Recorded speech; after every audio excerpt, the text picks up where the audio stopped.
I'll get started. Hi, I'm Tom, and this is my video about downgrading to a dumb phone. So right here, I have this iPhone here. I've been an iPhone user for literally years, and today I'm making a switch to a Nokia 6300 4G, and this is something I've been thinking about for a couple of years. You know, having an iPhone, I'm always addicted to my phone, using it all the time, and throughout the day, I'm sure as many you are, you do. I'm always pulling out my phone, checking for messages and emails, and it's like you have that phantom buzz where everyone's pointing out there's nothing on there. There's a certain anxiousness I've built up, having an iPhone, and based on screen time, looking at it, I'm spending about 4 to 5 hours a day on it. Taking the 24 hours, subtracting 9 for sleep, like that's literally a third of my day on my phone. And so on a subway ride a couple nights ago, I decided to really check into downgrading a phone, and I saw there's a lot of people who've done this before and got some really great benefits from it. Obviously, getting more time on activities, being away from phone. For me, I think hopefully it's really big. Being far less anxious, not always waiting for messages or feeling that impulse to check my phone. And then I'm really curious to see how this may manifest in me, but being much more in the moment, not when I feel anxious or worried, always pull my phone, but see what's happening around me, rather than what a good friend says, staring into a light box. So I chose this phone, the Nokia 6300 4G. There's a few reasons I chose this for this experiment. First of all, is the price. It's only $70, which is super reasonable. 2 or 3 meals. Maybe this is something like really break my addiction to my phone without breaking the bank.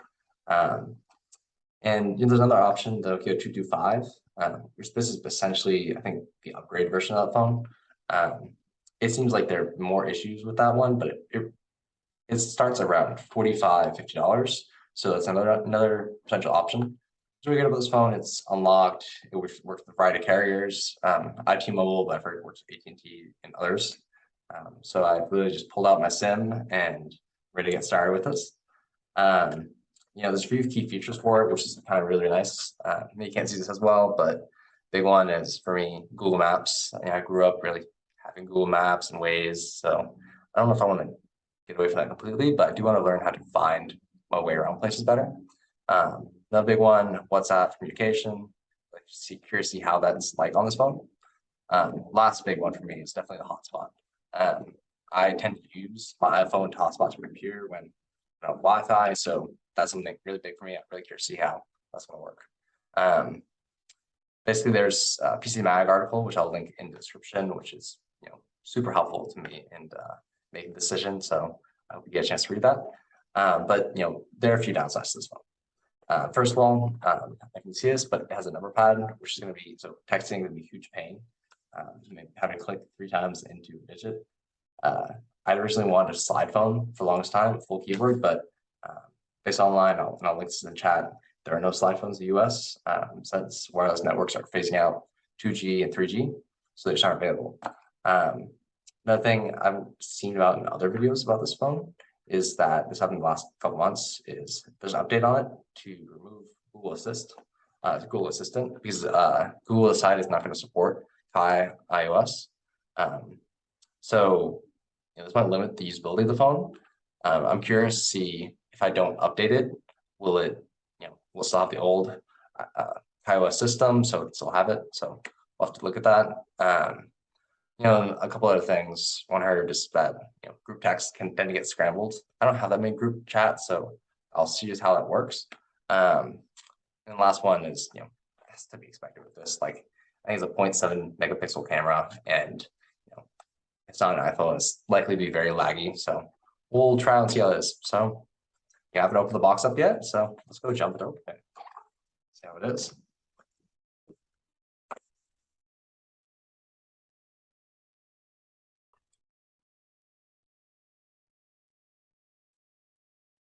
Yeah. So here's the phone right there. It's in the plastic sleeve.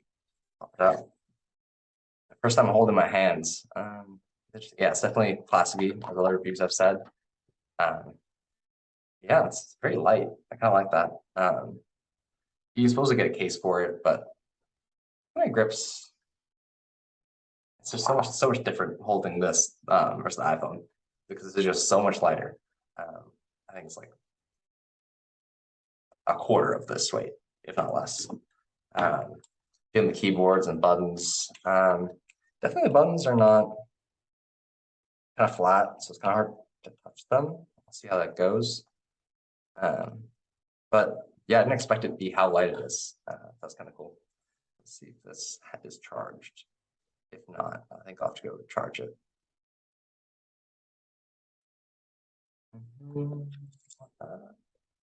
I think I have to go charge it. Oh, never mind. Just need to learn to figure out the next one. That's a battery. Back up.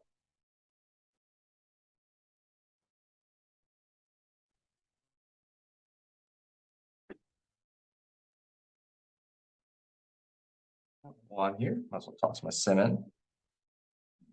And so one cool thing is it's a dual SIM, so you can have actually 2 different SIM cards in it. That's kind of nice. So want to save videos, pop this up a little bit. Pop it up. Oh, there you go. Oh, okay. I think I finally got in there. Okay, now it feels a little bit better with the battery. I said the battery probably weighs as much as the phone.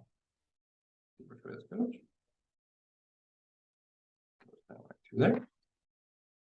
Put that in there. Back there.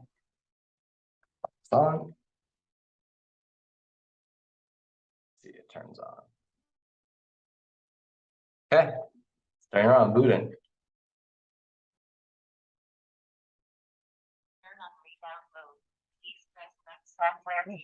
So it took about, just a minute or so trying to boot up and start the language and calling on to see how it is.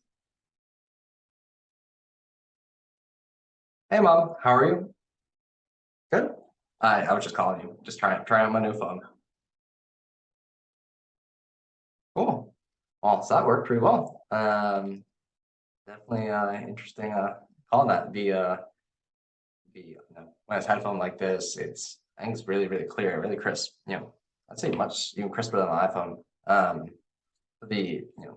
When it's on speaker, it feels a little weird because it's very like vibrating on there. So that's interesting. So I'm gonna try to send text here. Cool.